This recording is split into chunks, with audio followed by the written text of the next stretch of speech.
ঠাকুরগাঁও জেলার বালিয়া মসজিদ থেকে আপনাদের স্বাগতম। আমি মোহাম্মদ জেফন হোসাইন। আজ আপনাদের ঘুরে দেখাবো ঠাকুরগাঁও জেলার একটি ঐতিহ্যবাহী মসজিদ বালিয়া দাম। আমাদের কাছে একটি জিনের মসজিদ নামে পরিচিত।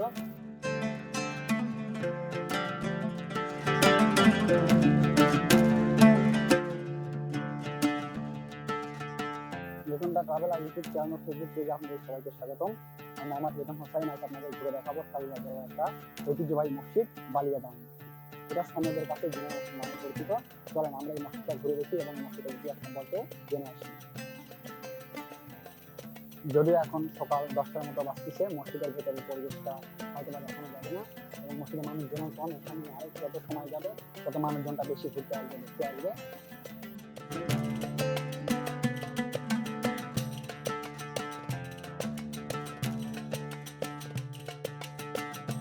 বাংলাদেশের যে কোনো জায়গা থেকে আপনি বালিয়া মসজিদ আসতে চান না কেন, আপনাকে প্রথম আসতে হবে ঠাকুরগাঁও জেলা সদরের বাস স্ট্যান্ডে। ঠাকুরগাঁও বাস স্ট্যান্ড থেকে পঞ্চগড়গামী লোকাল বাসে চড়ে আপনাকে আসতে হবে ভঙ্গি বাজার, আর জনপ্রতি ভাড়া নেবে 20 টাকা। আর ভঙ্গি বাজার থেকে জনপ্রতি 10 টাকা অটো ভাড়া দিয়ে আপনারা চলে আসতে পারবেন বালিয়া মসজিদে।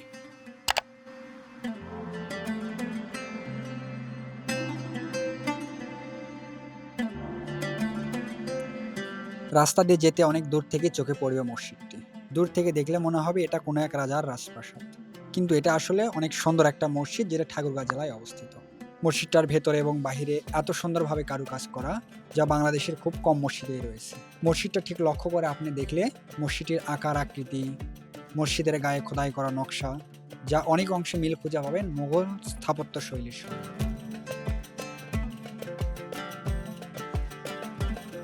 এই মসজিদের মূল অংশটার ভেতরে 3 কাতার নামাজের ব্যবস্থা রয়েছে। 3 কাতারে মোটামুটি 100 বা তার কম বেশি মানুষ একসঙ্গে নামাজ আদায় করতে পারবেন। আর মসজিদটির মূল সীমানা হতে 20 গজ পূর্বে রয়েছে দর্শনার্থীদের বসা এবং বিশ্রামের ব্যবস্থা। মসজিদটির দক্ষিণ পূর্ব কর্নারে রয়েছে মুসল্লিদের জন্য ওযু করার সুব্যবস্থা। মসজিদের সম্মান রক্ষার্থে আমরা জুতোটা এখানেই খুলবো এবং যারা এখানে আসবেন জুতোটা এখানে করে মসজিদের ভেতরে প্রবেশ করবে, কারণ এটা একটা মুসলমানদের ধর্মীয় স্থান। মসজিদ, এটা পবিত্রতা সবাইকে রক্ষা করতে হবে। তাই মসজিদের মূল গেটটার সামনে আমরা জুতো বাইরে রেখে মসজিদের ভেতরে প্রবেশ করবো।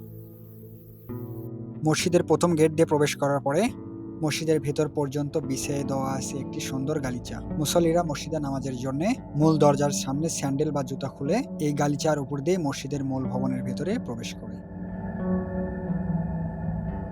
মসজিদের ফটকে তালা থাকার কারণে মসজিদের ভেতরের অংশটা ঘুরে দেখাতে পারলাম না, তবে মসজিদের বাইরের অংশের সৌন্দর্য দেখে অনুমান করাই যায় মসজিদের ভেতরে কতটা সুন্দরভাবে কারুকাজ করা এবং সাজানো রয়েছে।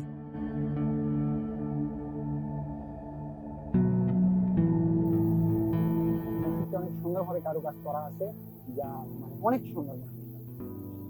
চতুর্দিক দিয়ে এতটা সুন্দরভাবে সাজিয়ে রাখছে যে বলার কোনো ভাষা নেই। তো আপনারা যারাই ঠাকুরগাঁয়ে আসবেন অবশ্যই ঠাকুরগাঁয়ের কাছে এই মসজিদের অবস্থান। ঠাকুরগাঁয়ে আসলে এই মসজিদটা আপনারা ঘুরে দেখবেন।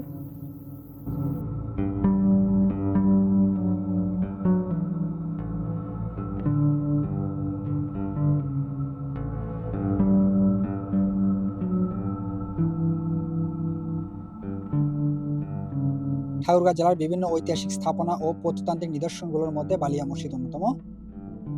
স্থানীয়দের কাছে এই মসজিদটি জিনের মসজিদ নামে পরিচিত। জিনের মসজিদ শুনেই কেমন অবাক লাগতেছে, তাই না? চলুন জেনে আসি এই মসজিদকে কেন জিনের মসজিদ বলা হয়। প্রচলিত আছে কোনো এক অমাবস্যার রাতে কিছু জিন এই এলাকার উপর দিয়ে যাওয়ার সময় এখানে এক মসজিদ নির্মাণের সিদ্ধান্ত নেন এবং সারা রাত ধরে মসজিদ নির্মাণের কাজ চলতে থাকে। রাত শেষে যখন ভোর হয়ে আসে তখনও মসজিদের গম্বুজ নির্মাণের কাজ বাকি ছিল। এমন অবস্থাতেই জিনরা এই স্থান ত্যাগ করে অন্যত্র চলে যায়। পরবর্তী প্রায় 100 বছর ধরে এই বালিয়া মসজিদটি গম্বুজবিহীন অবস্থায় পরিত্যক্ত ছিল এবং 2005 সালে বালিয়া মসজিদের সংস্কার কাজ শুরু হয়। পরবর্তী 2010 সালে মসজিদটি মুসলমানদের নামাজ আদায়ের উদ্দেশ্যে খুলে দেওয়া হয়। প্রচলিত এই ঘটনার প্রেক্ষিতেই এই মসজিদটি জিনের মসজিদ নামে পরিচিত।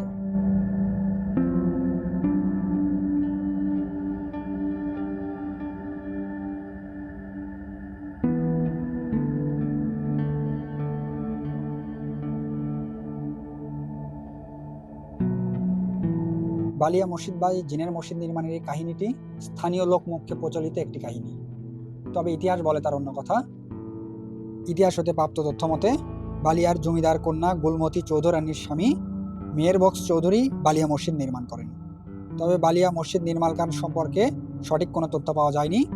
মসজিদের গায়ে খোদাইকৃত তথ্য মতে মসজিদটি 1317 বঙ্গাব্দ বা 1910 সালে নির্মাণ করা হয়েছিল। আবার জানা যায় মেহের বক্স চৌধুরী 1317 বঙ্গাব্দে মৃত্যুবরণ করেন। তাই ধারণা করা হয় মেহের বক্স চৌধুরীর মৃত্যুর কারণেই বালিয়া মসজিদের নির্মাণ কাজ অসম্পূর্ণ ছিল। বালিয়া মসজিদের সাথে ঢাকার বিভিন্ন মোগল স্থাপত্যের মিল পাওয়া যায়। মসজিদ কমপ্লেক্সটি সদর দরজা, খোলা চত্বর ও মূল দালান এই 3টি অংশের সমন্বয়ে তৈরি করা হয়েছে। আর মসজিদটি পিলারহীন 42 ইঞ্চি প্রশস্ত দেওয়ালের উপর নির্মিত।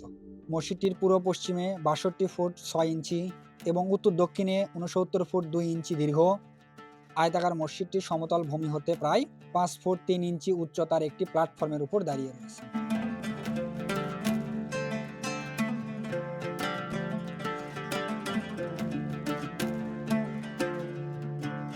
মেঝে থেকে প্রায় 17 ফুট উঁচু বালিয়া মসজিদের ছাদে 3টি গম্বুজ ও 8টি মিনার রয়েছে।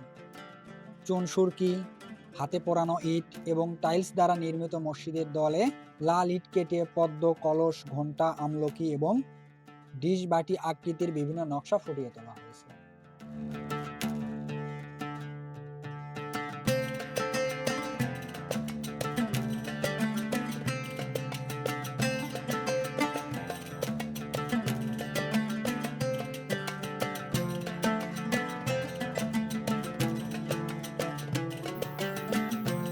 মসজিদটা ঘুরে দেখা শেষ, এখন ফেরার পালা।